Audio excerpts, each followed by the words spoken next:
मेरा तो एक ही परिचय हुआ था हरियाणा की लड़की से, एक ही हुआ था। एक बस स्टॉप पे मुझे पता लग गया वो हरियाणा की है। बस स्टॉप पे 3 खड़ी थी, वो एक लखनऊ की खड़ी थी, एक दिल्ली की खड़ी थी, एक हरियाणा की खड़ी थी। पता कैसे लगा? मैं जा रहा था, अब जा रहा था तो एक बार पलट के देख भी लिया। देखा तो आगे एक पत्थर का टुकड़ा था, मेरा पैर लगा, मैं गिर गया वहां पे। अब लखनऊ की लड़की, ओहो आपको चोट तो नहीं आई? अच्छा। दिल्ली की लड़की थोड़ी एटीट्यूड वाली, बदतमीज।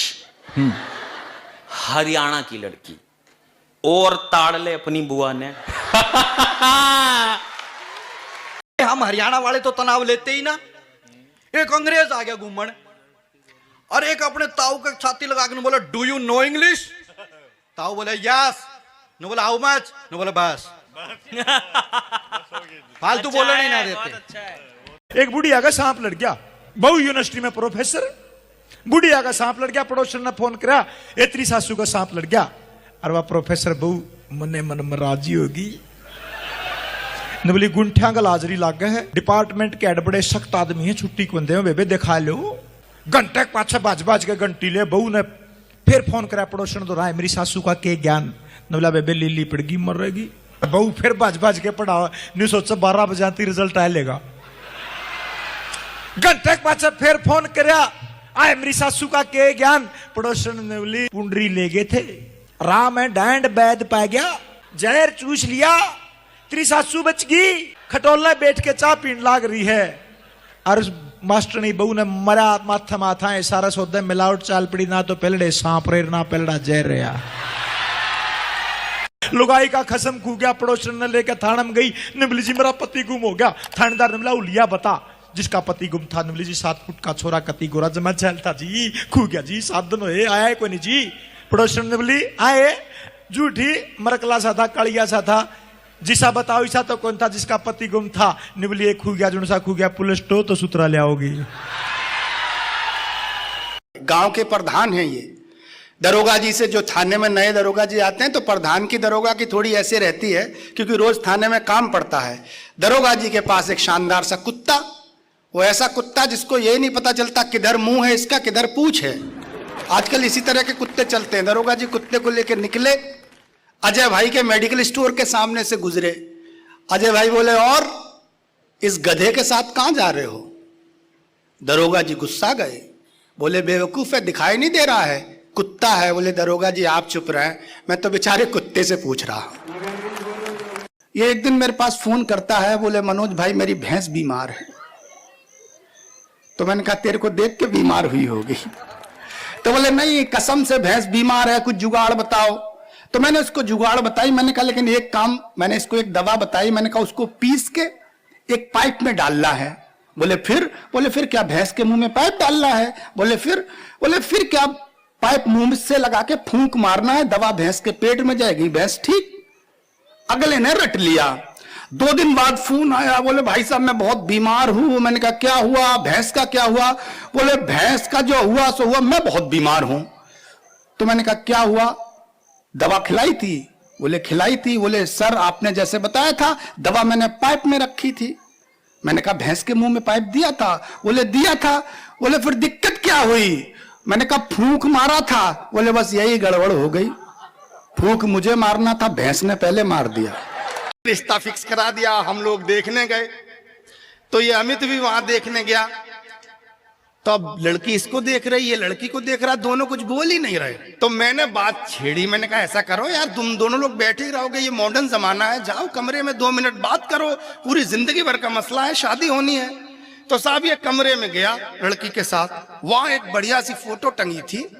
इसने फोटो को देखा और लड़की से पूछा कि ये आपके बाबा हैं? लड़की ने मुंह घुमाया, कमरे से बाहर निकली, चली आई और बाहर आके मना कर दिया, बोले इसके साथ शादी नहीं करनी। अब सब टेंशन में ये घर गया, घर से बार बार मोबाइल पर फोन करे, भाई बात क्या हुई, लड़की ने मना क्यों कर दिया शादी के लिए? तो 3-4 दिन बाद लड़की ने बताया। लड़की ने कहा मैं कैसे इससे शादी कर लूं? ये मेरे साथ कमरे में गया, कमरे में महात्मा गांधी जी की फोटो टंगी थी, इसने उनको हाथ जोड़ के पूछ रहा ये आपके बाबा है? एक हवाई जहाज में एक तोता और बंदर सफर कर रहे थे। जी। तोते ने अचानक घंटी बजा दी। एयर होस्टेस आई तुरंत, बोली बताइए मैं आपकी क्या सेवा कर सकती हूँ। तोता बोला मैं तो मजे ले रहा था। अब बंदर को लगा यार ये तो बहुत अच्छी टेक्निक मजे लेने की। बंदर ने भी घंटी बजा दी। एयर होस्टेस फिर आई, बोली हाँ जी बताइए मैं आपकी क्या सेवा कर सकती हूँ। बंदर बोला जी मैं तो मजे ले रहा था। अब उन दोनों को तो मिल गया खेल, कभी तोता घंटी बजाए कभी बंदर घंटी बजाए, कभी तोता घंटी बजाए कभी बंदर घंटी बजाए। जैसे ही एयर होस्टेस आए फट से बोल दे मैं तो मजे ले रहा था। एयर होस्टेस को आ गया गुस्सा, वो सीधी गई पायलट के पास, पायलट से शिकायत कर दी। पायलट को आया गुस्सा, उसने कहा इन दोनों को नीचे फेंक दो। अब जैसे ही उन दोनों को नीचे फेंकने लगे उड़ते हुए हवाई जहाज से, तो तोते ने बंदर से पूछा, बोला उड़ना आता है? बंदर बोला मुझे तो नहीं आता। तो बोले फिर क्यों मजे ले रहा था? वास्तव में बहुत सीधे लोग होते हैं, बिल्कुल जलेबी की तरह। वो हमारे कॉलेज में एक ड्रामा हुआ था, उस ड्रामे में एक लड़की ने एक रोल किया बुआ जी का। अब भाई साहब लड़कों ने उसे छेड़ना शुरू कर दिया। जो भी लड़का देखे उसे बुआ जी बुआ जी बुआ जी कह के चिढ़ाने लग गया। अब वो लड़की गई प्रिंसिपल के पास, प्रिंसिपल से शिकायत कर दी। बोला जी मैं कॉलेज छोड़ के जा रही हूँ, सारे लड़के मुझे बुआ जी कह के चिढ़ाते हैं। प्रिंसिपल बोला कोई बात नहीं बेटा, मैं समझाता हूँ सबको। सारे लड़कों को इकट्ठा किया हॉल में। प्रिंसिपल उस लड़की को लेकर के आए, बोला भाई जो भी लड़का इसको बुआ जी बोलता खड़े हो जाओ। भाई साहब सारे खड़े हो गए, सारे के सारे खड़े हो गए। एक बैठा रहा चुपचाप शर्म से गर्दन झुकाए। प्रिंसिपल को लगा यार चलो एक में तो संस्कार जिंदा हैं। बोला शाबाश बेटा, तुम इन सबको बताओ कि तुम इस लड़की को बुआ जी क्यों नहीं कहते हो। बोला जी मैं इन सबका फूफा लागू। कि सीधे साधे लोग जहां, वास्तव में बहुत सीधे लोग होते हैं, बिल्कुल जलेबी की तरह। वो हमारे कॉलेज में एक ड्रामा हुआ था, उस ड्रामे में एक लड़की ने एक रोल किया बुआ जी का। अब भाई साहब लड़कों ने उसे छेड़ना शुरू कर दिया। जो भी लड़का देखे उसे बुआ जी बुआ जी बुआ जी कह के चिढ़ाने लग गया। अब वो लड़की गई प्रिंसिपल के पास, प्रिंसिपल से शिकायत कर दी। बोला जी मैं कॉलेज छोड़ के जा रही हूँ, सारे लड़के मुझे बुआ जी कह के चिढ़ाते हैं। प्रिंसिपल बोला कोई बात नहीं बेटा, मैं समझाता हूँ सबको। सारे लड़कों को इकट्ठा किया हॉल में। प्रिंसिपल उस लड़की को लेकर के आए, बोला भाई जो भी लड़का इसको बुआ जी बोलता खड़े हो जाओ। भाई साहब सारे खड़े हो गए, सारे के सारे खड़े हो गए। एक बैठा रहा चुपचाप शर्म से गर्दन झुकाए। प्रिंसिपल को लगा यार चलो एक में तो संस्कार जिंदा हैं। बोला शाबाश बेटा, तुम इन सबको बताओ कि तुम इस लड़की को बुआ जी क्यों नहीं कहते हो। बोला जी मैं इन सबका फूफा लागू। कि सीधे साधे लोग जहां। अच्छा, पत्नी की एक और इच्छा रहती है मुकेश भैया कि घुमाने ले चलो, छुट्टी का दिन हो। आदमी और मैडम ने जिस तरह से समर्थन किया है, मुझे लगता है आपके पति को मैं प्रणाम करना चाहता हूं जहां कहीं भी बैठे हों। हाँ जी, देखिए पत्नी की इच्छा रहती है कि घुमाने ले चलो, और आप मान लो अपनी बची खुची सैलरी टैक्स कटने के बाद जो बचती है, व्यापार के बाद जो बच जाता है प्रॉफिट, उसके बाद अगर आप उसको घुमाने लेकर जाओ तो लेकर जाओ कहाँ, समस्या ये है। अगर आप उसको मान लो कहीं समुद्र किनारे ले जाओ तो वो कहेगी टैनिंग हो जाती है। अगर आप उसको हिल स्टेशन पर ले जाओ तो वो कहेगी वोमिटिंग सेंसेशन होती है। अगर उसको आप बाजार में ले जाओ तो कहेगी कहाँ भीड़ भरी जगह ले आए, किसी सुकून की जगह ले आओ। पर मैंने इसका समाधान निकाल लिया है, मैं उसको ले गया शमशान घाट।